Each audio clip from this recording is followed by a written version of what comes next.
Hi, I'm here with Dr. Helen Spence. We're at Rocking Horse Farm, just in between some of her lessons that she's teaching here today. Just having a quick catch up and getting to know what she's going to be doing at the Equine Clicker Conference later on this year. So would you like to tell us a little bit about the talks that you're going to be doing? Okay, well the first talk I'm doing with Jenny Nellist, and we're going to be looking at how you introduce a horse, a completely naive horse, to the clicker for the first time. Hopefully we'll have a couple of good guinea pigs, and the idea of that will be to show people just the kind of real life things that you encounter when you're getting started. So it should be useful for kind of beginner trainers, if you like, but also we're hoping that the trainers that are already out there teaching will find it useful as well. So it would be, if you've come to the conference, you know nothing about clicker training, you can really understand where to begin with clicker training from your talk. Yeah. Brilliant. Hopefully. How did you get into clicker training? How did you start? Well, I suppose that I did a psychology degree, and so all the principles we cover just as part of the degree, learning theory, and I will be honest that when I did my degree it was taught in a very dry theoretical way, and I didn't really realise how it applied to everyday life. I actually went to see a lady called Linda Hams who was doing equine behaviour consultations, and she asked me about using clicker, and I was like, oh, I've never heard of that, I don't know how you use that, what's that all about? And she said, but you have done it all in your degree. And I was like, did I?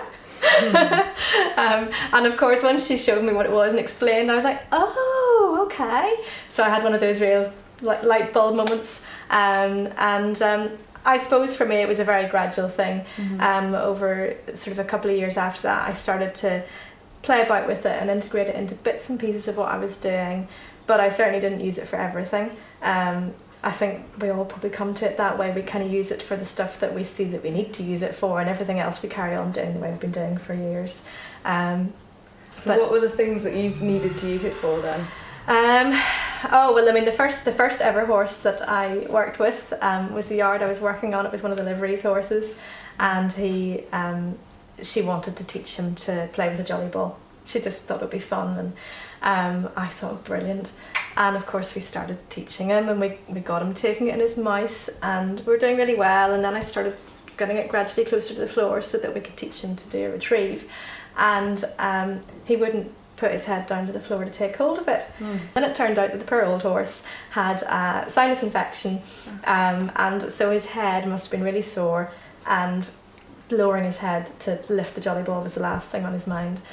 So that was a really good lesson for me starting out, that you've got to kind of have the whole the well-being of the horse, the mental well-being, the physical.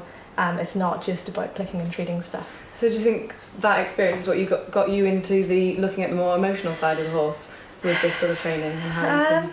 I think probably more that was really the mare that I had then. I still have her. Very, very sensitive mare, and so I have to be very aware of how she was feeling when I was working with her, and it's just developed from there really. Right, okay. So on to your second topic, would you like to tell us a little bit about that? Well, the mare that I've just mentioned, I bred a foal from her 6 years ago now. She's not really a youngster anymore, but I have had very little time to do much work with her because I have a little girl, and I have been exploring training her not under saddle, training her ridden but without saddle, without bridle, and teaching her from scratch without pressure, because I know a lot of people that have been using the clicker, and I've done it myself. I've backed lots of youngsters, but I've still been producing horses that have been going into kind of a conventional framework. So I've still been wanting to teach them to respond to conventional aids, because I want them to be able to go out into the real world, if you like. But this mare is my mare, she's my little hobby, I can do whatever I like with her, so I'm being quite experimental. And I would like to, I've got a little bit of video footage, and I'm hoping to put it all together into a coherent talk for people, and just show them a little bit about what I've been exploring. That's fantastic. So we're going to get a little insight into your personal project. Yeah. Wonderful. Right, well, that's great. I don't want to keep Helen from any of her lessons. Thank you. Thank you, Helen. Thank you. Thanks very much.